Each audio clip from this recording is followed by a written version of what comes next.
Este încă o ușă pentru rom. Încă o mână de ajutor pe care primăria a închis-o.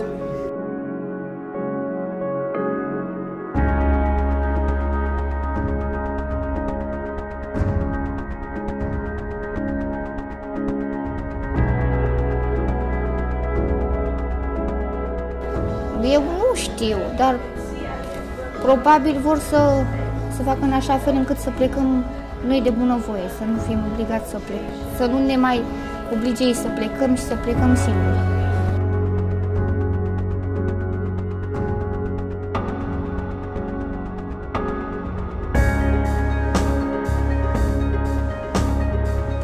Att man inte har ett utrymningslarm, vilket är kvar av då.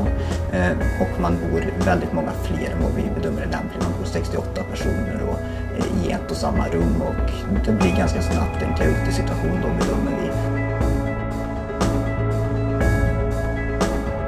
Jag tror att det är för att man vill egentligen inte ha de här människorna här i staden. De upplevs som ett problem och inte som en tillgång. Det är samma sak som i flyktingfrågan. Man vill sända signaler och göra det oattraktivt eller omöjligt att vara här så att inte de kommer hit.